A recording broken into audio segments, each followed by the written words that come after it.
My name is Olivia. I am 34 years old and I live in Cambridge, Massachusetts. Every morning, my ritual begins with a strong cup of espresso, the local weather forecast humming softly in the background. Before I walk the short block or so to my office, I am the co-founder and COO of Greensprout Innovations, a fast-growing venture dedicated to sustainable food development. It's a role, a mission really, that's often challenging to articulate, especially to those who imagine office work as nothing more than endless data entry. My family never truly understood what I do, the passion that drives me, the late nights and early mornings poured into building something meaningful. Or perhaps, more painfully, they never genuinely cared to try. To them, I have always been the odd one, the quiet younger sister, the one who preferred practical, simple clothes, rarely wore much makeup, and was perpetually attached to her laptop or deeply engrossed in some seemingly obscure meeting. Sophia, my older sister, she's the one they've always openly adored, the one they shower with pride. She is 3 years my senior, and in their eyes, she has always been the epitome of the perfect daughter, strikingly beautiful, effortlessly graceful, with a soft-spoken charm that could captivate anyone. I remember looking at family photos, those carefully curated snapshots of supposed happiness, and I was little more than a faint, almost apologetic shadow lurking behind Sophia's radiant spotlight. At Thanksgiving or Christmas gatherings, our relatives would flock around Sophia, their voices a chorus of effusive praise. "Sophia, darling, that dress is absolutely stunning on you." Or, "Sophia, I heard your new beau is a successful investment banker. How wonderfully impressive." And me, Olivia? If anyone even bothered to acknowledge my presence beyond a cursory nod, the line was inevitably, "Oh, Olivia, yes, she's doing something with sustainable food, I believe." The words often trailed off, heavy with a distinct lack of interest, as if I were a trivial footnote at the bottom of a far more interesting page. There was a time, a long stretch of my younger years, when I clung to the naive belief that if I just worked harder, if I silently shouldered every burden and stayed diligently behind the scenes, then one day, surely, my parents would finally see me. That they would be proud of me, just as they were, so effortlessly, of Sophia. But no, that day never came. All the attention, every expectation, every compliment and approving glance, they were always, unequivocally, hers. And I was consistently labeled as distant, unapproachable, even dry, simply because I didn't perform the way they expected. They never knew about the nights I stayed at the Greensprout Innovations office until well past midnight, wrestling with a logistical crisis for a new community outreach program aimed at providing healthy meals to underserved neighborhoods. A project with the potential to change so many lives. They never once asked what it truly felt like. The exhilarating terror and profound satisfaction of building a company from the ground up with 3 of my most dedicated friends from university. When acquaintances or new contacts inquire about my family, a polite, almost imperceptible smile touches my lips. "We haven't spoken in a while," I'd say, my voice carefully neutral. And then, I'd often add, almost as an afterthought, "It's nothing, really." This wasn't because I was attempting to hide some dark, dramatic secret. It was simply because, after everything, there was truly nothing left to say. We haven't exchanged a single word in over 2 years now. No texts wishing a happy birthday, no casual phone calls to catch up, no perfunctory holiday greetings, just a heavy, echoing silence. Like a telephone line that had been irreparably severed, one that nobody on either end even bothered to try and reconnect. I used to believe, with all the earnestness of a hopeful child, that family was the one place, the sanctuary, to which you could always return, no matter what. But one day, a day that should have been about celebration, that deeply ingrained belief was irrevocably shattered. It happened about a month before the incident that would change everything. During the lead-up to what I had hoped would be a significant event for Greensprout Innovations. It was late March, and the air in Cambridge still carried a crisp chill. I had just successfully secured a crucial round of seed funding for Greensprout, a testament to months of relentless work and unwavering belief in our mission. Simultaneously, we were planning our very first charity fundraising dinner, an event designed to raise money for local food banks, providing healthy, sustainable meals to children in need. I had envisioned it as a proud moment, not just for the company, but for me personally. I planned to invite my family, hoping, perhaps foolishly, that they might finally see the value in what I was doing. I wanted them to understand that my agras obsessing, as Dad often disparagingly called it, was about more than just profits. It was about purpose. Nothing extravagant, just a sincere invitation to share in something I cared deeply about. When I called home to tell them about the charity dinner and extend the invitation, it was Dad who answered the phone. "I'm planning to send out invitations for a Green Sprout charity event," I began, a nervous flutter in my chest. "It's to raise funds for local food banks, for underprivileged kids. I'd really love for you all to be there." I can still recall the exact tone of his voice, not overtly angry, but laced with a strange, dismissive quality that immediately set my teeth on edge. There was a brief, loaded pause, then he cleared his throat, a sound I knew often preceded a pronouncement. "Olivia," he said, his voice flat, "if at all possible, it would be better if you didn't expect us to attend this year." I froze for a moment, a cold dread seeping into my bones, my mind scrambling for a less painful interpretation. Perhaps he was worried I was overextending myself, too busy with the new funding and the demands of the company. "It's okay, Dad," I replied, trying to keep my voice light, even. "I've already factored it into my schedule. It would mean a lot to me if you could come." This time, his voice was firm, unyielding, sharpened with an edge of impatience. "Sophia is bringing her new, well, a very promising young man, Ethan Miller, to the house for dinner that same night. He's a senior manager at a major investment firm, Apex Capital Partners, I believe. A very well-spoken, clearly successful individual." He paused, then delivered the crushing blow. "Your company's little do-gooder event, well, it's just not the sort of thing we can prioritize right now. Frankly, Olivia, you're showing up at our dinner, or us being at your event, it would just invite awkward comparisons and potentially make things uncomfortable for Ethan. So, it's really best if you just don't push it. And you definitely shouldn't come to the house that night. We don't want any distractions from Sophia's important evening." I went numb. Absolutely, utterly numb. My chest constricted, a sharp, icy sting crawling down my spine as if his words were venomous tendrils. I gripped the phone so tightly my knuckles turned white, my voice barely a whisper, yet strained through clenched teeth. "Are you actually saying that my charity event, something I've poured my heart into, is an embarrassment? That I shouldn't even come to my own family home because my presence, my work, would make Sophia look bad or make her new prospect uncomfortable?"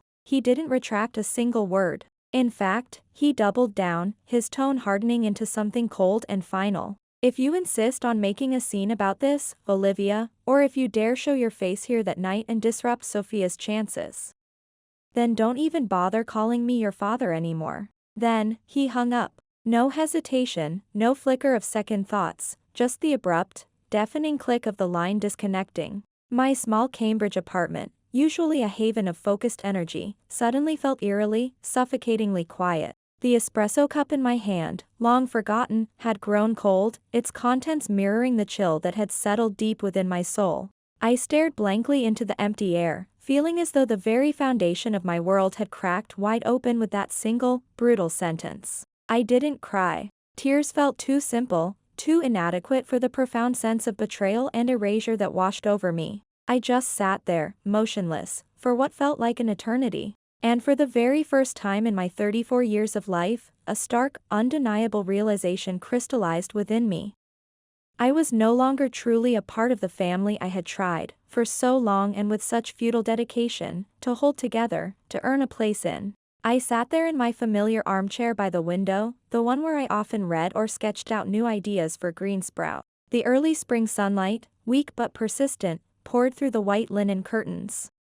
Yet it was utterly incapable of warming the profound chill that had taken root deep inside me. My father's words, those cruel, dismissive words, echoed relentlessly in my mind, as clear and final as a judge's gavel. "If you insist on coming, then don't call me your father." I looked down at my hands, clasped tightly in my lap. My fingers trembled, not with overt anger, but with something deeper, a seismic shift of understanding. This was it, the breaking point. The moment the illusion shattered completely. I had always believed, somewhere in the recesses of my heart, that even if I would never be loved and cherished the way Sophia was, at least I was still their daughter, a part of them. Turns out, I wasn't. Not really. Not when it truly mattered. Slowly, deliberately, I stood up and walked over to my sleek, minimalist desk. There was no hesitation now, no lingering doubt. With a newfound, almost chilling resolve, I opened my laptop and logged into my online banking application. For over 2 years, ever since Sophia had declared her previous job too stressful and quit to find herself. A journey apparently navigated through expensive shopping sprees and spa days, all subtly funded by me. I had been dutifully sending money to my parents every single month. It wasn't just a little pocket money. I covered their exorbitant cable and internet package, the one Sophia needed for her Insta-life influencer aspirations, a significant portion of their mortgage on the sprawling suburban house I grew up in, and countless other unexpected expenses. It averaged out to nearly $3,000 a month, a substantial sum, not even counting the extra amounts I'd quietly transfer whenever Mom would call. Her voice laced with carefully cultivated distress, about the refrigerator suddenly breaking down or Dad's aging car needing urgent, costly repairs. They never once asked if I could genuinely afford it, if it was a strain on my own finances as I was trying to build Green Sprout. They just said, their voices oozing with a practiced helplessness, "Sophia is having such a hard time adjusting, dear. Her Insta-life thing isn't really taking off as quickly as she hoped. If you could just help out a little more this month, that would be such a relief." And I helped. Quietly, consistently, without complaint, as if it were my sacred, unspoken duty. As if the very act of earning a decent income came with an invisible, ironclad contract stipulating that I was their perpetual financial safety net. I navigated to the transaction history page and began to scroll, line after line of my hard-earned money flowing out, month after month. The sheer volume of it was staggering. The cumulative total, displayed in stark digital figures, popped up on the screen, over $20,000 in just 2 years. Siphoned off to prop up their lifestyle and Sophia's whims. My heart sank, a heavy, leaden weight in my chest. Not because I regretted the act of giving, but because of the crushing realization that even after all of that sacrifice, all of that quiet, unacknowledged support, I was still never enough. My existence was still conditional, my worth measured only by my utility. I hovered the cursor over each recurring payment, each lifeline I had unknowingly become, the high-speed internet that fueled Sophia's online persona, the mortgage payment that kept a roof over their heads, the numerous credit card bills I'd bailed Sophia out of. Click. The first automatic payment, cancelled. A small, almost anticlimactic notification popped up. Auto payment cancelled successfully. Then another. And another. No blaring alarms, no dramatic warnings from the bank, just a series of quiet, digital acknowledgements. Just like how I had always existed within my own family, silently, in the background. My contributions taken for granted until they suddenly weren't there. That night, sleep was a distant, unattainable luxury. Not because I was consumed by anger, that emotion felt too hot, too volatile for the cold, hard knot of resolve that had formed within me. Instead, my mind replayed every detail of the past few weeks, every inflection in my father's voice, every carefully chosen, dismissive word. I kept thinking about how casually, how callously, my entire family was willing to cast me aside, to deem me an inconvenience. All to impress Sophia's new boyfriend, Ethan Miller, a man I hadn't even met.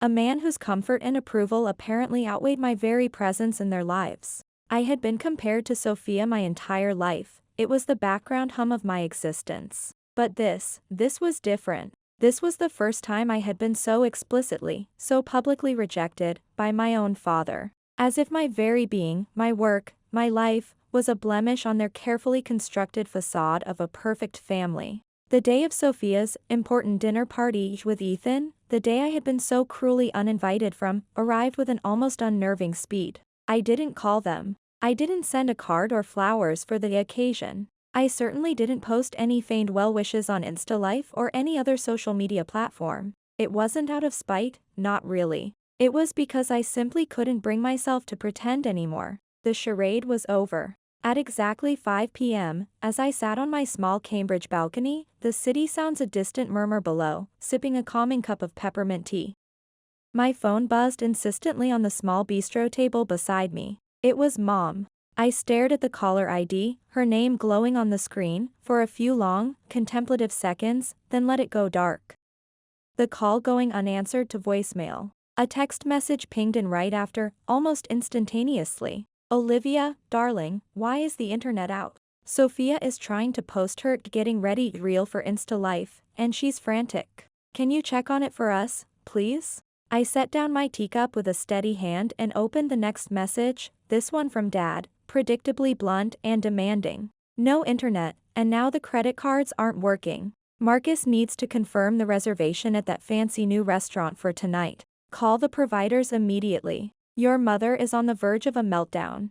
I sat there in the growing twilight, my eyes fixed on the distant silhouette of the Boston skyline. No surge of anger, no familiar pang of pain, just an eerie, almost detached calm. They didn't ask, Olivia, are you okay after our last conversation? There wasn't a single word about the brutal phone call, about his ultimatum. They just wanted me to do what I had always done, fix their problems, clean up their messes, make everything right again, as if nothing had happened. Then came a text from Sophia, a flurry of typos and exclamation points. OMG Olivia, the internet is down, Ethan is going to be here any minute, and Mom is legit almost in tears. And Dad can't even get through to the restaurant because the landline is dead too. What is going on? You have to do something, this is a disaster. I picked up my phone, my fingers hovering over the keyboard. I typed out a reply, each word carefully chosen. 3 weeks ago, Dad informed me that if I insisted on attending a family dinner,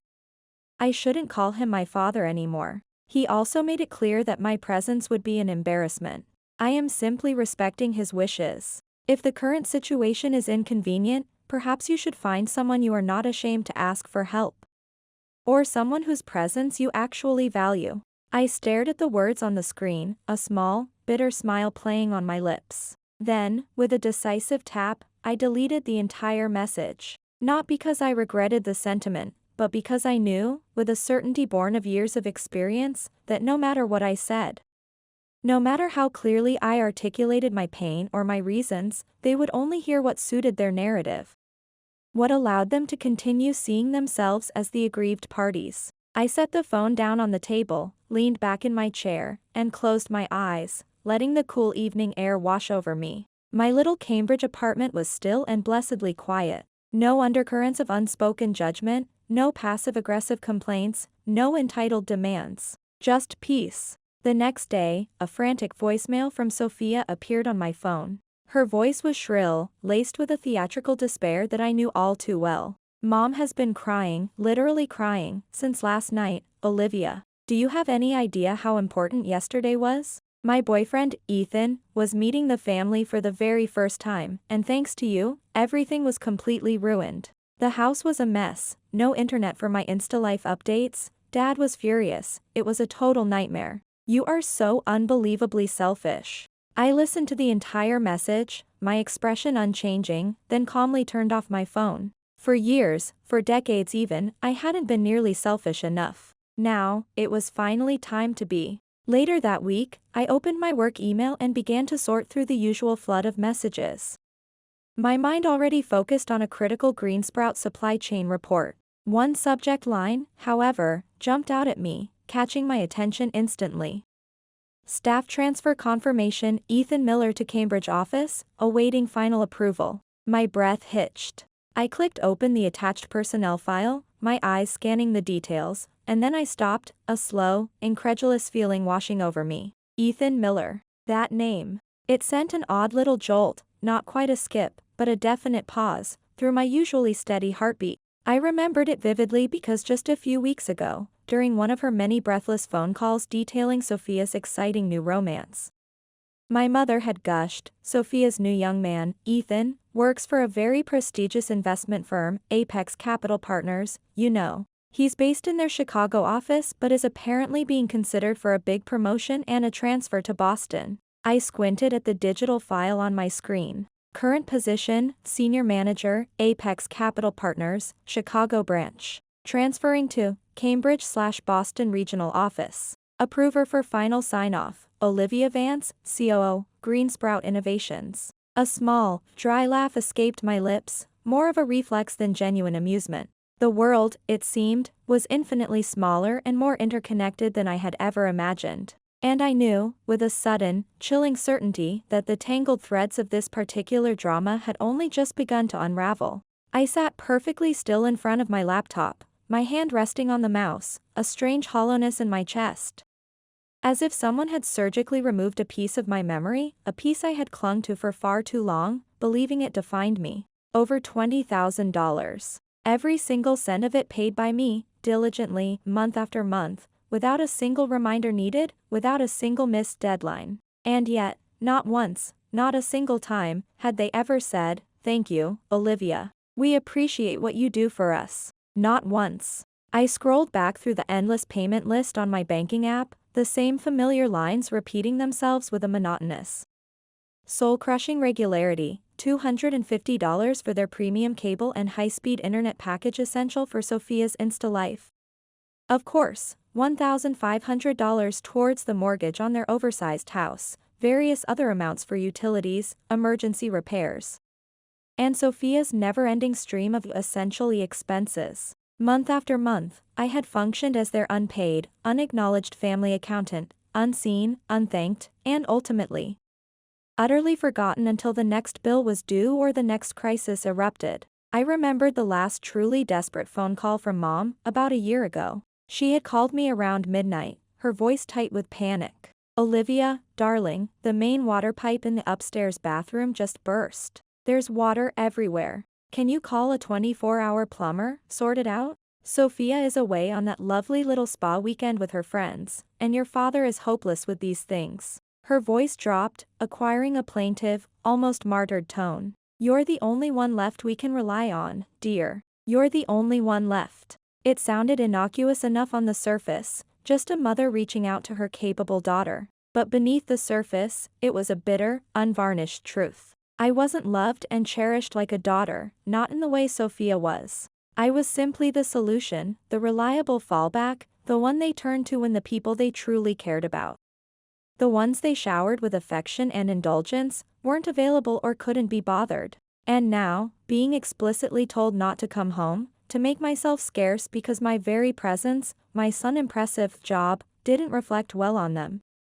I finally, irrevocably, understood. All these years, every sacrifice I had made, every quiet act of support, nothing I did was ever received with genuine love or appreciation. I was only remembered, only valued, when a bill needed paying or a problem needed fixing. But when I needed something, when I yearned for a scrap of understanding, a moment of their undivided attention, no one was there. My phone lit up again, interrupting my bleak reverie. A new message from Mom glowed on the screen. "Olivia, I know things got a little tense the other day.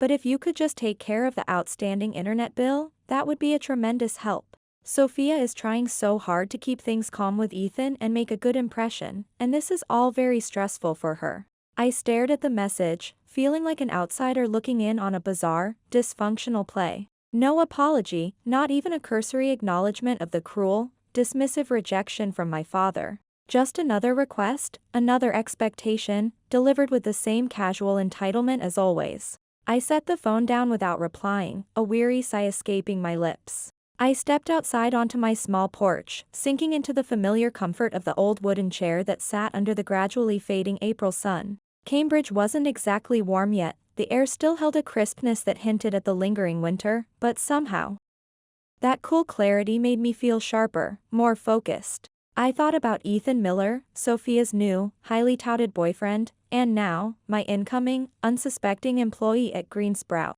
The irony was so thick, so potent, it was almost suffocating. My own family had deliberately, cruelly excluded me from a family gathering because of him, to avoid awkwardness for him while he was, at this very moment, about to become my direct report, answerable to me for his professional performance. If life were a meticulously crafted dark comedy, this would undoubtedly be its finest, most exquisitely timed punchline. I returned to my desk, a strange sense of calm settling over me, and opened the email regarding Ethan Miller's transfer. The subject line still seemed to mock me. New hire confirmation, Ethan Miller transferred to Cambridge office, awaiting final COO approval. I clicked on his attached professional profile, my eyes scanning the details. Everything matched the glowing descriptions my mother had provided: impressive Ivy League education, A stellar track record of promotions at Apex Capital Partners, a list of professional accolades, a polished, impeccable resume. Exactly the kind of superficial, status-driven credentials Sophia would find irresistible. Educated, financially established, undoubtedly charming on paper. I then clicked on the small, thumbnail-sized corporate headshot attached to his file. Something about his face, the set of his jaw, the intelligent eyes, seemed vaguely familiar. Then I remembered, we had briefly, almost inconsequentially, met at a large industry conference in Chicago about 6 months prior. He had shaken my hand, a polite, professional courtesy, and addressed me as Ms. Vance, COO of Green Sprout. After I had spoken on a panel about sustainable innovation in the food sector, neither of us, at that fleeting moment, had made any connection between my professional identity and Sophia's oft-mentioned, yet never named, brilliant younger sister who does something technical. Or rather, more accurately, I had never cared enough about Sophia's revolving door of romantic interests to inquire about names or specific details. Now, I had a choice: approve the transfer, sign off on his lucrative relocation package, or deny it, citing some vague, unassailable corporate reason. But as I looked at the screen, a different kind of realization dawned. I didn't need to do anything. Life, in its own strange, circuitous way, had already written the perfect, most deliciously ironic script. I just needed to sit back, maintain my composure, and observe what would inevitably happen when Sophia, in all her self-absorbed glory, discovered that her impressive new boyfriend reported directly to the very sister she and her parents had deemed too embarrassing,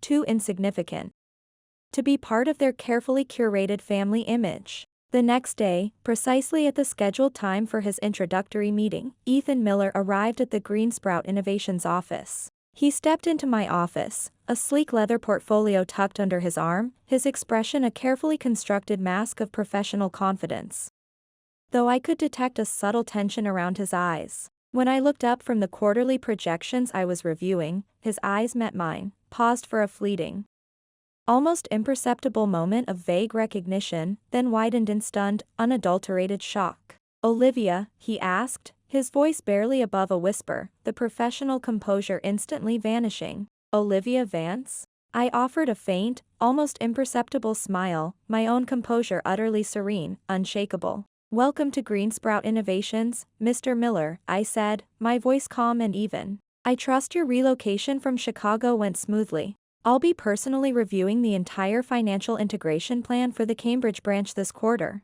I look forward to working closely with you, Ethan." Ethan froze, his face undergoing a rapid, fascinating series of transformations. It flushed a deep, embarrassed crimson, then quickly turned an alarming shade of pale. He looked as if he'd seen a ghost, or perhaps, more accurately, as if a carefully constructed reality had just imploded before his very eyes. No one in my family, not my parents, not even Sophia who claimed to know everything, had any inkling that I was the co-founder and COO of this rapidly expanding, increasingly influential company. No one had ever bothered to ask, to truly inquire, what I really did, what I had built. They had simply, lazily, assumed I was some sort of low-level, easily forgettable desk worker, toiling away in obscurity. I said nothing more, allowing the silence to stretch, thick with unspoken implications. I simply slid the prepared onboarding contract across my polished mahogany desk toward him. Ethan, still visibly reeling, took the document with a slightly trembling hand and, without another word, quietly, almost reverently, exited my office. I leaned back in my ergonomic chair, the afternoon sun streaming through my office window, casting long shadows across the room. I wasn't happy, not in a gleeful, vindictive way. I wasn't sad either. I just felt a profound sense of inevitability, as if a great, cosmic wheel, long stuck in a rut of injustice, had finally, irrevocably, turned. And this time, for the very first time, I didn't have to say a single word to defend myself, to assert my worth. The truth, in all its stark, unadorned power, had spoken for itself. The morning of the important dinner party, the one designed to showcase Sophia and Ethan to the family, the Cambridge sky was an unusually oppressive, bruised shade of gray. A thick, damp fog, unusual for late spring, clung to the air, making everything look blurred and indistinct. as if the world itself was holding its breath, bracing for something significant, something inevitable, to unravel. I poured myself an extra strong black coffee, the bitter aroma a small comfort, sat by my apartment window, and stared out at the quiet, tree-lined street below. I didn't plan to do anything. No preemptive texts, no explanatory calls, no carefully worded social media posts. I just wanted events to play out exactly as they were destined to, without any interference or manipulation from me. At precisely 9 a.m., my phone, which I had deliberately left on the kitchen counter, buzzed with the first incoming message. It was from Mom, her tone in the text predictably sweet, almost cloying, laced with a practiced innocence. "Olivia, sweetheart, I think the power might be out in the neighborhood. Sophia is trying to use her new curling wand, and nothing is working. Can you check on it for us, dear? It's such an important day for Sophia, and we want everything to be perfect." I calmly placed my phone face down on the granite countertop, the screen dark. The same gentle, almost wheedling tone she always used, as if nothing unpleasant had ever transpired between us. As if I hadn't been categorically, cruelly told by my own father that my presence embarrassed the family and that I shouldn't dare show up. 15 minutes later, a second message arrived, this time from Dad. His text was, as usual, short, cold, and devoid of any niceties or concern for my well-being. "Still no power here. And the water pressure is just a trickle. Is there something wrong with the utility payments? Call the providers and get this sorted out now." It wasn't a request, it was a command. Delivered with the same casual authority he used when I was a teenager and he was instructing me on household chores. As if I were still their personal logistics manager, responsible for the seamless functioning of their lives, regardless of how they treated me. I sighed, a long, weary exhalation of breath. For over 2 long years, I had never missed a single payment: electricity, water, high-speed internet, premium cable. Even the supplementary payments for Sophia's endless stream of necessities. I had cancelled them all, systematically, one by one, the very night my father had hung up on me, severing not just a phone call, but, in my mind, the last remaining threads of our familial connection, all because my career, my life, was hard to introduce, and might cast a shadow on Sophia's moment. And now, on the very day Sophia was set to introduce her new, impressive boyfriend to the assembled family, their carefully constructed world was descending into chaos. No electricity to power the myriad appliances they took for granted, no water for showers or cooking. No internet to fuel Sophia's Insta-life persona or allow Marcus to confirm his precious restaurant reservations. Exactly as I had anticipated. By 11 a.m., the messages were no longer polite requests, they were flooding in, a torrent of escalating panic and thinly veiled accusations. "Mom, Olivia, please, I'm begging you now. Ethan will be arriving in a few hours, and the house is a disaster. The caterer we hired for appetizers can't even use the oven. Can you just help us out this once, for Sophia's sake? Dad, still no damned electricity. We can't even make coffee. Where are you, Olivia? Take care of this immediately. Sophia, seriously, Olivia, today is supposed to be so special for me. Mom is on the verge of a total meltdown, and Dad is yelling at everyone. There's no internet, I can't update my followers, I can't even call for a car service. I am literally losing my mind here. Can you stop being so incredibly selfish for once in your life and fix this?" I leaned back in my comfortable armchair, my own coffee, unlike theirs, perfectly brewed and pleasantly warm. The barrage of texts didn't make me feel vindicated, not truly. They didn't bring a surge of triumphant satisfaction. All I felt was a vast, echoing emptiness. A quiet, unwavering, and strangely liberating emptiness. Then, the phone, which I had retrieved from the kitchen, buzzed again, this time with an incoming video call. It was Aunt Carol, my mother's younger sister. The only person in our extended family who still bothered to send me thoughtful holiday messages or occasional, gentle emails. Even if I rarely responded with more than a polite acknowledgement. I hesitated for a moment, a flicker of my old conditioning, then, with a sigh, I answered the call. Aunt Carol's familiar, slightly cluttered kitchen appeared on my phone screen, dimly lit only by the flashlight beam from her own phone. She looked tired, her usually cheerful eyes slightly red-rimmed and shadowed with concern. "Olivia, dear," she said softly, her voice gentle. Your mom is in an absolute panic over here. The house is completely dark, no power at all. Everyone is running around like headless chickens, and frankly, no one seems to know what to do. I said nothing, just looked at her, my expression carefully neutral. She paused, then added, her tone not accusing, not defending anyone, just seeking understanding. What on earth happened, Olivia? You've never, ever missed being involved in family occasions, especially not something Sophia was excited about. I know you must have your reasons, dear, but please, say something. I took a deep, steadying breath, keeping my voice calm, even.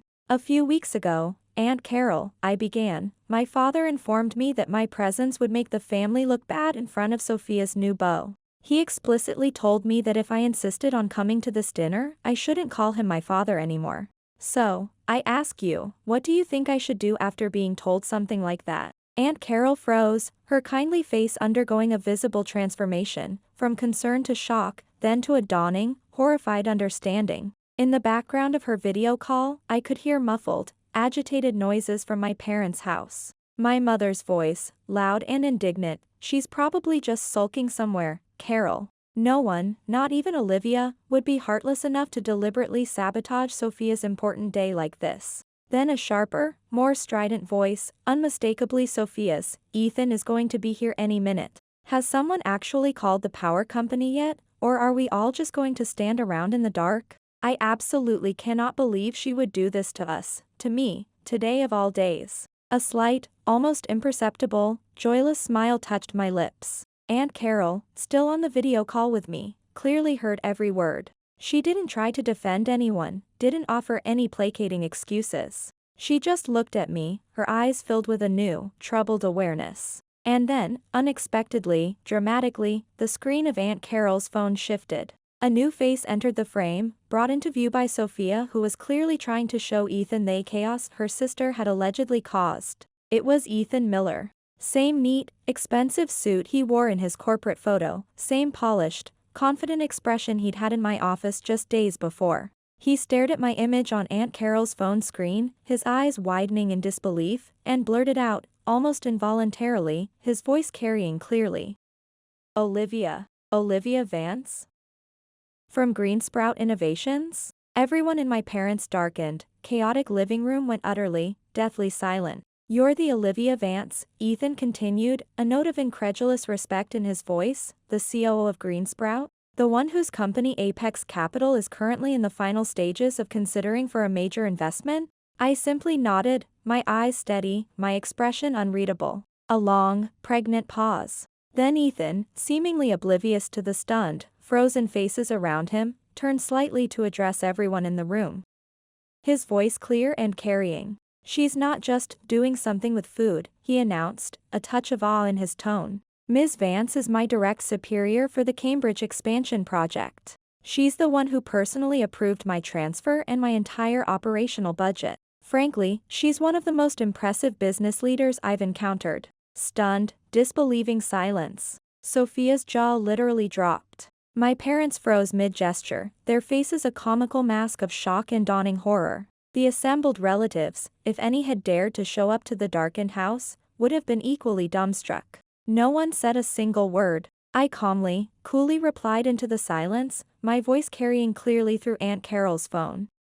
I do hope your introduction to the family today goes well, Mr. Miller. Then, with a decisive tap, I ended the video call. After the call, I set my phone down on the table without another word, the screen going dark. Outside my apartment window, the dim afternoon light, heavy and gray, filtered weakly through the thick, persistent clouds. Everything around me was so profoundly quiet, so still, it barely felt real. No immediate follow-up voices from a frantic Aunt Carol, no angry texts from Sophia, no demanding calls from my parents, just me, and a strange, almost weightless sense of relief, mixed with a quiet, undeniable vindication. After a truth so potent, so irrefutably revealed not by my own actions or accusations, but by their own desperate attempts to manage a situation they had created, I realized I didn't need to expose anyone. I just needed to remain silent, composed, and allow everything to unfold exactly as it was always meant to.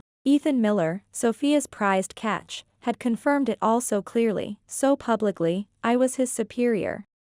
The co-founder and COO of Green Sprout Innovations, the very company they had so casually, so ignorantly assumed I was merely some insignificant desk worker for. In that single, electrifying moment, my parents' meticulously ordered, yet utterly dysfunctional, kitchen became a stark, unlit stage where the carefully constructed masks of their pretenses and denials fell, one by one. And no amount of bluster or deflection could stop them. And Sophia, my sister, the golden child, the one who had once whispered conspiratorially to Mom that Olivia really should try to pick a job that's a bit easier to introduce to people. You know, less odd, now stood frozen, a silent, gaping statue beside a birthday cake that hadn't even been lit, its celebratory frosting mocking the grim reality of the situation. She had tried so desperately, so transparently, to impress her new high-status boyfriend with a carefully curated image of a picture-perfect family and her own effortless charm. But in the end, with a delicious, almost theatrical irony, it was that very boyfriend who had, in front of everyone, effectively called me boss. I could picture the scene with a startling, almost cinematic clarity, as if I were watching a rerun of a particularly satisfying, albeit dark, family drama. My mother, Eleanor, so flustered she probably nearly dropped the unlit cake. My father, Marcus, his face turning a mottled shade of red and purple, gripping the edge of the kitchen counter for support, and any unfortunate relatives who had braved the journey. Those who typically only showed up for free food and the opportunity to pass judgment, now sitting in stunned, uncomfortable silence, their eyes darting around nervously as they struggled to process the monumental shift in the family dynamic that had just occurred. And Aunt Carol, bless her, I imagined she still had the video call active for a few moments longer, her gaze no longer merely curious or concerned, but something closer to a dawning, profound respect. She likely wouldn't have said much, just given me a small, almost imperceptible nod of understanding before quietly ending the call from her end. That evening, much later, after the metaphorical dust had presumably settled in my parents' benighted home, I received the first text message from Sophia. It was long, rambling, and messy, a chaotic jumble of misspelled words, excessive punctuation, and a potent cocktail of raw anger and burgeoning desperation. You knew all along, didn't you, Olivia? You totally set this whole thing up and let it happen right during my important dinner party. Mom has been crying her eyes out all night, and Dad is furious beyond words. Ethan doesn't even know how to react. He's been so quiet and distant ever since he left. Don't you think that was unbelievably cruel and calculating of you, Olivia? I watched the message pop up on my phone screen, the words practically vibrating with her self-righteous indignation. But I didn't open it right away.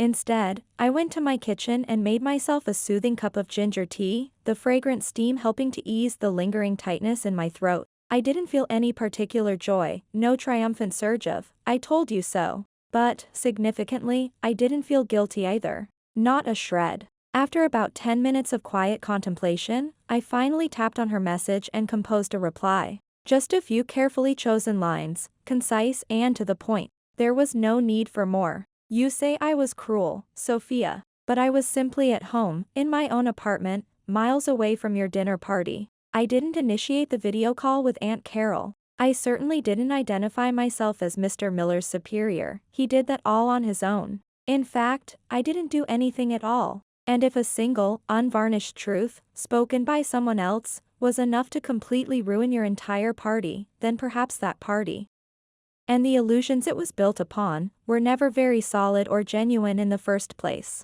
I hit send, without a moment's hesitation. I wasn't waiting for, nor did I expect, a rational or apologetic reply. Half an hour later, my phone buzzed again. This time, it was a message from my mother, Eleanor. Her text was characteristically short, steeped in passive-aggressive disappointment. I never, ever expected you to choose this particular way to try and get back at your family, Olivia. After all we've done for you. I closed my eyes and leaned my head back against the soft cushions of my armchair, a weary sigh escaping my lips. Get back at them? Is that truly what they thought this was all about? A childish, petty act of revenge? I just remembered being systematically shut out of a family event, Having my fundamental role as a daughter casually dismissed because my chosen career, my life's work, wasn't deemed impressive or convenient enough for their social agenda. I remembered quietly, dutifully, paying tens of thousands of dollars in bills over 2 long years without a single word of acknowledgement. Without one solitary inquiry into my own well-being. I remember trying so desperately, for so long, to be accepted, to be seen, to be loved, even a fraction as much as Sophia was. And now, finally, I was done trying. Around 10 p.m. that night, an unexpected email landed in my inbox. The sender was Ethan Miller. The subject line simply read, "Regarding today. Olivia," the email began, "I am so incredibly sorry. I genuinely had no idea about the complexities of your family situation until today. I truly respect you for your incredible work at Green Sprout, for your vision, and especially for the remarkable way you handled yourself with such composure and dignity during that awkward video call today. To be honest, I've never felt more ashamed in my life, but please know that shame is not because of you or your connection to Sophia. It's because of what I witnessed." I read his message, then slowly, thoughtfully, composed a reply. "Ethan," I typed, "you have absolutely nothing to apologize for. Everyone is ultimately responsible for how they choose to see and treat others. And please don't worry, I have a very strict policy of never bringing personal family matters into the professional workplace. But I do hope you understand now, sometimes, maintaining a dignified silence in the face of absurdity is the greatest strength one can possess." I clicked send, then decisively turned off my computer screen and placed my phone face down on the bedside table. Tomorrow, I knew, I would still go to the Green Sprout office as usual. There would be financial reports to review, strategic planning meetings to prepare for, and a world, bustling and indifferent, still turning outside my window. Only now, there was one crucial, fundamental difference. Starting today, the members of my family who had once so casually and cruelly dismissed me, finally, unequivocally, knew who I really was. And without a single raised voice, without any direct accusations or confrontations on my part, I had, in the end, made them all go silent. The next morning, as I walked into my sun-drenched office at Green Sprout Innovations, the light filtering through the large glass panels seemed to cast a warmer, more golden glow across the room than usual. The air felt unusually calm, almost serene, as if the universe itself had granted me a few precious, quiet minutes to breathe, to center myself. Before the inevitable noise and demands of the workday returned, I sat at my desk, powered on my computer, and opened my email application, ready to tackle the day's challenges. In my priority inbox, nestled amongst the usual flurry of business communications, there was one unread message that immediately caught my eye. Sender, Ethan Miller. I clicked it open, a flicker of curiosity, perhaps even a touch of apprehension, stirring within me. The subject line was stark, almost mournful, apology and goodbye. "Olivia," the email began, his words carrying a weight of sincerity and regret. "I don't quite know where to start, but after the events of last night, I couldn't sleep a wink. I've been doing a lot of thinking, replaying everything in my mind. What happened at Sophia's parents' house probably shouldn't have unfolded in front of so many people, with such dramatic flair. But at the same time, I feel a strange, almost uncomfortable sense of clarity this morning, especially about you, and about Sophia. I want to be unequivocally clear, I am not ashamed in the slightest that you are Sophia's sister. On the contrary, I am profoundly ashamed that I didn't see Sophia's true self, and the disturbing dynamics of her family, much sooner. I realize now that I cannot, in good conscience, continue a relationship where basic respect, honesty, and genuine empathy don't seem to exist. Not just towards me, but more glaringly, towards you. Therefore, as of today, I am ending my relationship with Sophia. Thank you, Olivia, for your incredible, dignified silence yesterday. It spoke volumes. And thank you, more broadly, for the inspiring way you lead Green Sprout, quietly, but with undeniable strength, integrity, and fairness. Sincerely, Ethan. I read his email twice, slowly, letting the words sink in. Then, I leaned back in my chair, a long, slow breath escaping my lips. I wasn't happy, not in a petty, vindictive way, that Sophia had been unceremoniously dumped. That wasn't the source of the quiet satisfaction that began to uncurl within me. I just felt that something fundamentally right, something just, had finally occurred. It was as if, for the very first time, someone from outside our toxic family bubble, someone objective, had finally seen, truly seen, what I had been silently living with, and enduring, for so many years. All those little hurts, those casual dismissals, the constant comparisons, the things I was always told I was too sensitive about, or too cold and aloof for staying quiet about. Ethan had witnessed it all in one concentrated, disastrous evening, and he had understood. I didn't reply to his email. There was no real need. His words were for him, and for me, but not for further discussion. But about 2 hours later, as I was deeply engrossed in reviewing the complex quarterly financial summary prepared by our finance team, my phone, sitting on the corner of my desk, lit up with an incoming message. A text from Sophia. Olivia, I know you're probably incredibly busy with your important company stuff, but please, I'm begging you. Can you talk to Ethan for me? He's completely misunderstanding everything from last night. He's blowing it all way out of proportion. I looked at the message, my expression calm, unmoved, my heart strangely steady. I didn't reply right away. Less than 5 minutes later, predictably, another message from Sophia came through, this one more urgent, more demanding. You're his boss, Olivia. He obviously respects you, he said so himself. You have influence over him. If you just say something to him, tell him it was all a misunderstanding, I know he'll reconsider breaking up with me. I stood up from my desk and walked over to the large window, gazing down at the busy Cambridge street below, the cars and people moving like tiny, purposeful insects. All those years, all those countless lonely holidays and family gatherings where I had felt invisible, I had wished, with a quiet desperation, for just one supportive message from Sophia, one unsolicited call checking in when I was clearly hurting,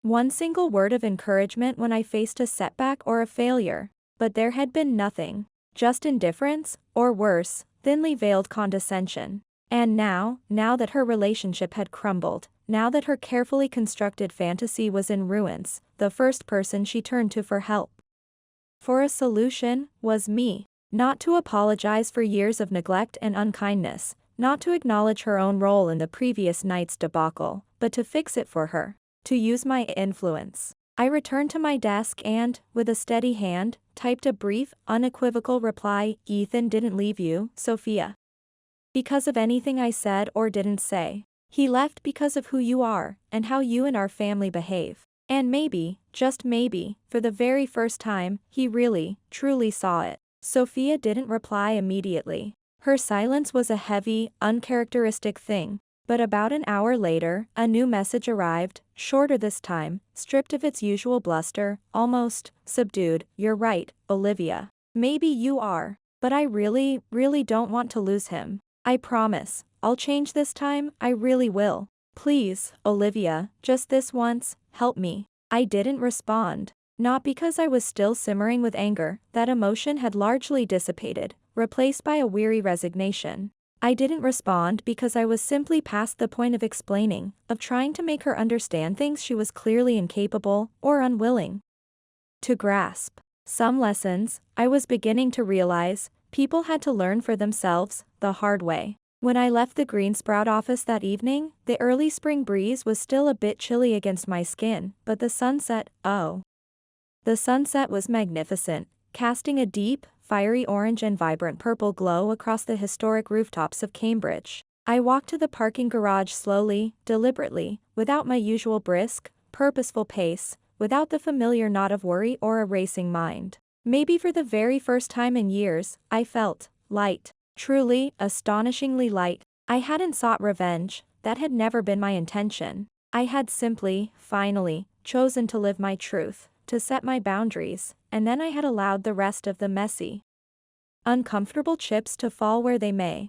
Sophia, with her ingrained entitlement and her casual cruelty, had undeniably brought this unhappy ending upon herself. And Ethan, once perhaps dazzled by the superficial facade of a perfect family and a charming girlfriend, had finally, irrevocably, seen the crumbling, rotten foundation beneath it all, the same toxic ground I had been forced to live on, to navigate, for most of my life. That night, back in the quiet sanctuary of my apartment, I put on an old playlist, the kind of melancholic, introspective music that used to make me feel even more invisible, more adrift, during my challenging early startup days at Green Sprout. But tonight, for the first time, the familiar melodies didn't evoke sadness or loneliness. Instead, they sounded like a quiet, gentle affirmation, a soft chorus of understanding. I had stepped out of the suffocating shadows. Not by yelling, not by confrontation, not by demanding to be seen, but simply by standing firm, by knowing my worth, by refusing to participate in their destructive games any longer. And that, I realized with a profound sense of clarity, was what Sophia, and indeed, anyone else in my so-called family, had never, ever seen coming. I didn't need their validation anymore.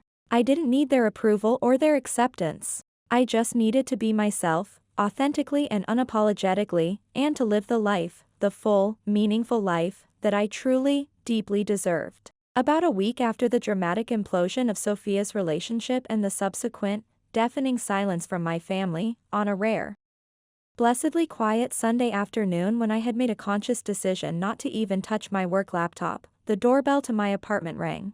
I wasn't expecting anyone, and my first instinct, honed by years of preferring solitude, was to ignore it. But something, a faint premonition perhaps, made me glance through the peephole. My parents, Marcus and Eleanor, were standing at my gate. I stood perfectly still for a few long seconds, my mind struggling to catch up with the unexpected reality of what I was seeing. My mother, Eleanor, clutched a small, unassuming handbag, her face looking drawn and tired, etched with lines of worry that hadn't been there before. My father, Marcus, stood beside her, his arms crossed tightly over his chest, his eyes less overtly stern than during our last, disastrous phone call, but still carrying that familiar, unyielding hardness, that aura of patriarchal disapproval. I opened the door, saying nothing, my expression carefully neutral. "Hi, Olivia, honey," my mother said first, her voice raspy and a little strained, as if she'd just disembarked from a long, arduous flight. Can we come in and talk for a bit?" I silently, wordlessly, stepped aside, gesturing them into my small, tidy living space. There were no hugs, no warm, familial greetings, just a heavy, uncomfortable silence that stretched tautly from the hallway to the living room, thick with unspoken recriminations and years of accumulated resentment. I poured them some water from the filtered pitcher in my fridge, set down 2 simple glasses on the coffee table, and then sat across from them on my minimalist sofa. My mother's eyes darted around my apartment, simple, tastefully furnished, functional, and notably, completely untouched by any gifts, photographs, or mementos from my parents or my childhood home. It was a space that was entirely mine, reflecting my life, not theirs. My father, true to form, spoke first, clearing his throat officiously. About your mother's, well, Sophia's dinner party a couple of weeks ago," he began, his gaze fixed somewhere over my left shoulder. I may have said some things I perhaps shouldn't have. It wasn't an apology, not really, more a grudging, half-hearted acknowledgement of a possible misstep. I stayed quiet, my hands resting calmly in my lap. He looked at me then, a quick, appraising glance, before continuing, his voice a little slower this time, as if carefully choosing his words. Maybe we've all been a little hard on you over the years, Olivia. Sophia has been a complete mess since the breakup with that young man, Ethan, and your mother has been crying almost non-stop, so we thought it was time we sat down and talked, properly, like a family." I still said nothing, just nodded slightly, my expression unreadable. I wanted to see where they were truly going with this. I was all too familiar with the long, circuitous build-up they often employed before they finally, inevitably, got to what they really came for. Just as I expected, my mother, Eleanor, jumped in right after, her voice a little too bright, a little too eager. "Well, Olivia dear, we actually have a bit of a proposal for you." She hesitated, then placed her handbag on the coffee table and pulled out a neatly printed sheet of paper, which looked suspiciously like a budget spreadsheet. "We've been thinking things through, very carefully. You're so stable now, Olivia. Your company, Green Sprout, it's doing so wonderfully. We read about that big investment from Apex Capital in the business section. So, if possible, we were hoping you could perhaps help us out with a regular monthly contribution, say, around $5,000? Just enough to cover our basic living costs, you know, the mortgage, utilities, our health insurance premiums. And perhaps allow us to put a little something aside for our retirement. And, of course, to help Sophia get back on her feet. Poor girl is so distraught. I looked up at her, my gaze steady, my heart surprisingly calm. $5,000 a month. Not 2,000, as originally written in the script. 5. My father jumped in then, as if afraid I might misunderstand the sheer audacity of their request, or perhaps misinterpret it as anything other than a perfectly reasonable expectation. It's not really that much, Olivia, for someone in your obviously successful position. We are your family, after all. Blood is thicker than water. I sat up a little straighter in my seat, keeping my tone even, my voice devoid of any discernible emotion. And what about Sophia? I asked quietly. What contribution will she be making to the household expenses, now that she's living back at home and her influencer career seems to be struggling? My mother hesitated, her eyes darting nervously towards my father. Well, Olivia, you know Sophia. She's not doing well at all after the breakup with Ethan. She's so terribly down, bless her heart. And her Insta-life work, it's just not bringing in much right now. We can't possibly pressure her to contribute financially when she's in such a fragile state. I let out a soft, almost inaudible laugh, not out of bitterness or malice, but simply because it was all so tiresomely, predictably familiar. Sophia was always the one who couldn't be pressured, the delicate flower who needed constant coddling, and I, Olivia, was always the one who could. And therefore should, handle everything, bear every burden, without complaint. I looked directly at them then, my gaze unwavering, meeting first my mother's anxious eyes, then my father's stern, challenging stare. Here is my counter-proposal, I said, my voice clear and firm. If Sophia agrees to contribute her fair share to the household, let's say $1,000 a month from whatever income she can generate, then I will consider contributing a matching $1,000 a month. Furthermore, we will have a legally binding contract drawn up by my attorney, one that clearly stipulates the terms of this arrangement, and also states that upon both of your passing, all remaining assets, including the full ownership of the family house, will revert solely and entirely to me, as recompense for past and future financial support. A heavy, suffocating silence filled the small living room. My father's brow furrowed deeply, his face flushing a dangerous shade of puce. Are you seriously daring to give your own parents conditions, Olivia? He finally sputtered, his voice thick with outrage. After everything we've done for you? I didn't blink. Not conditions, Dad, I replied calmly. Principles. And clear, documented agreements. I have already spent, as you both know, over $20,000 supporting this family over the past 2 years, without a single word of thanks. Without anyone ever acknowledging the sacrifice it entailed for me and for Greensprout. If you wish for me to continue providing any form of financial support, then things, from this point forward, need to be crystal clear, transparent, and legally sound for all parties involved. My mother turned to my father, her voice starting to waver, a note of panic creeping in. Marcus says, dear, maybe we should discuss this further, perhaps Olivia has a point about the legalities. But he shot up from his seat, his movement abrupt and violent, slamming his clenched fist hard against the delicate wooden coffee table, making the water glasses rattle precariously. We raised her for over 20 goddamn years, he roared, his face contorted with fury. We fed her, clothed her, educated her, and now when we ask for a little bit of help in our old age, she has the audacity to demand a contract. It's unbelievable. Utterly unbelievable. I remained seated, my eyes locked on his, my own composure a stark contrast to his explosive rage. Dad, I said, my voice still quiet but carrying an undeniable weight of finality, I don't owe you. My existence is not a debt to be repaid. If you genuinely believe that raising me was some kind of financial investment that now requires a specific return, then we can, if you wish, calculate every single penny, line by line. But I assure you, I will not be paying for your perceived grievances, or for Sophia's lifestyle choices, with my silence, or my unquestioning compliance, anymore. He looked as if he wanted to argue further, to unleash another torrent of indignation, but he froze, his lips pressed into a thin, hard line.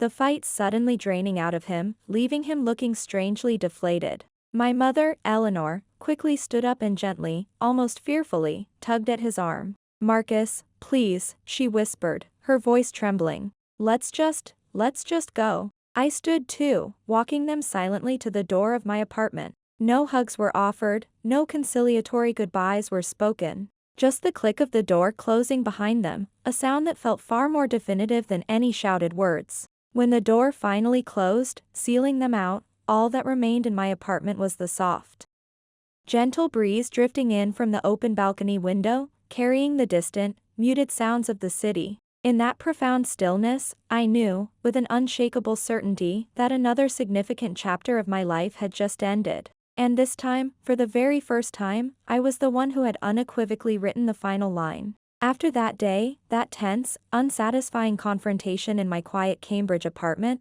my parents never reached out to me again. Not a single call, not one tentative text message, no further attempts at accusations or demands, not even a grudging, insincere apology for the shocking outburst of rage that had briefly shattered the peace of my home like an unexpected summer storm. It was as if, in their minds, every single disappointment, every setback in their carefully curated lives, had now been conveniently, definitively caused by me, their difficult, ungrateful, and unnervingly assertive daughter. But I wasn't surprised. Not anymore. I had grown used to that particular brand of silence from them, the kind that didn't stem from shame or genuine remorse, but simply from people who fundamentally don't know how to communicate, how to relate, when they are no longer firmly in control of the narrative or of the people around them.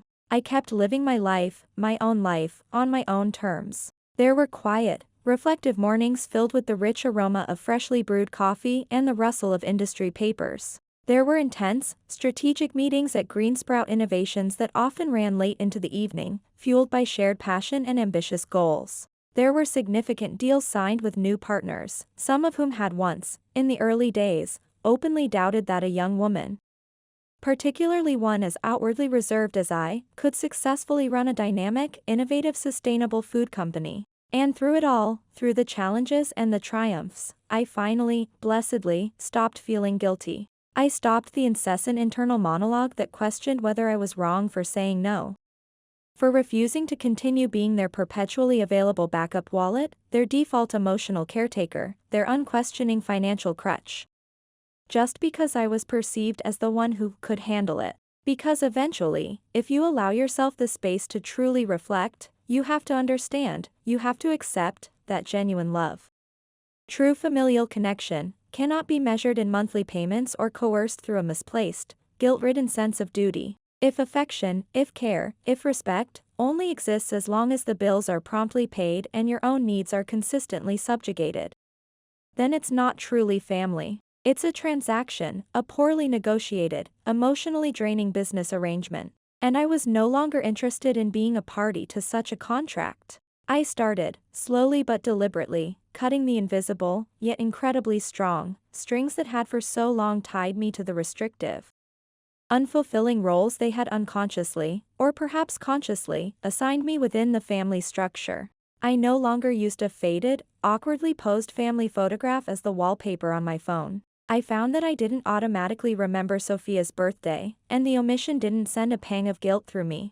I didn't mark the traditional holidays on my calendar with an obligation to send a carefully chosen, impersonal little something to their doorstep. I no longer hovered anxiously over my phone, dissecting their infrequent, guilt-inducing messages, searching for hidden meanings or glimmers of affection that were never truly there. I learned, finally, to put the period at the end of my own sentences, to define my own narratives, instead of constantly waiting for them to begin a new chapter with an apology that I knew, deep down, would never actually come. One particularly busy afternoon, during a critical team meeting at Greensprout, Ethan Miller, now officially and very effectively our company's head of finance for the Cambridge region, walked in with a comprehensive investment analysis report. He worked with an admirable focus, a quiet professionalism, and always maintained a respectful, appropriate distance from me. both physically and emotionally. We never once talked about Sophia. Or about the disastrous family dinner that had inadvertently brought us together in such an unexpected professional context, and I deeply, profoundly appreciated that unspoken boundary. Some things, I had come to realize, when fully and painfully understood, are indeed best left entirely unspoken, relegated to the closed chapters of the past. That afternoon, as I left the bustling Greensprout office, a light, spring drizzle had begun to fall, slicking the Cambridge sidewalks and casting a soft, reflective sheen on everything. I stopped by a familiar, cozy little cafe near my apartment, choosing a quiet seat by the large front window. A vantage point perfect for people watching and quiet contemplation. On the exposed brick wall opposite my table was a beautifully carved wooden sign, its lettering simple yet profound: "Home is not always a place. Sometimes, it's a choice." I sat there for a long while, sipping a hot, frothy latte, the warmth seeping into my chilled hands, reflecting on the winding, often arduous path I had taken to arrive at this particular moment in my life. There was a time, a very long time, when I had truly, naively believed that if I just stayed quiet enough, gentle enough, responsible enough, if I just tried hard enough to be what they wanted me to be, I would eventually, somehow, be accepted, be valued, be loved. But the hard, unpalatable truth is, if you consistently allow people, even family, to get used to disrespecting you, to taking your kindness for granted, they will inevitably start seeing your sacrifices not as gifts, but as obligations. And your silence not as patience, but as tacit agreement to their terms. I chose, finally, to stand up. Not to aggressively go against my family in a confrontational way, but to fundamentally protect myself, my well-being, my hard-won peace of mind. I chose to set firm, unshakable boundaries, not because I am inherently selfish or uncaring, but because I finally, at long last, understood that true self-worth cannot, and should not, be defined or dictated by someone else's pity, their sudden, convenient needs, or their conditional affection. And if someone, anyone, were to ask me today, "Olivia, do you regret not helping your parents more when they clearly needed you? When they asked you directly?" my answer would be clear, unwavering, and utterly without apology. I only regret that it took me so incredibly long to realize that I deserved so much more than what they were willing, or able, to give. Because real family, true belonging, is found in places where you are seen, truly seen, as a whole, complex, valuable person. Not just as a wallet, not as a convenient stand-in, not as the ever-reliable fallback plan for people who, when it came down to it, always put you last. I know my story, my choices, might be hard for some people to accept or understand. In our society, refusing what is often perceived as family duty is frequently, and unfairly, seen as ungrateful, as cold, as a betrayal of sacred bonds. But I would gently invite those people to try, just for a moment, stepping into my shoes. The shoes of the daughter who was explicitly shut out, deemed an embarrassment for not being polished or impressive enough to introduce to a stranger. The shoes of the sister who silently, dutifully, paid tens of thousands of dollars to support her family's lifestyle and her siblings' whims. And yet never once, in all those years, heard a simple, heartfelt, "Olivia, are you okay?" I didn't choose family in the traditional, societally prescribed sense. No, I chose myself, my sanity, my future, my peace. And that, I have come to understand, is the most profound and liberating choice of all. My work at Greensprout Innovations continues to flourish. We are expanding, reaching more communities, developing new ways to make healthy, sustainable food accessible to everyone, not just the privileged few. Ethan and I maintain a professional, respectful, and remarkably productive working relationship. There are no lingering awkwardnesses, no unspoken tensions. Just two colleagues dedicated to a shared mission. Sometimes, when I stand on the rooftop garden we've cultivated at our Cambridge headquarters, a project I personally championed, I look out at the sprawling city skyline, the sun setting in a blaze of orange and violet, and a quiet sense of contentment settles over me.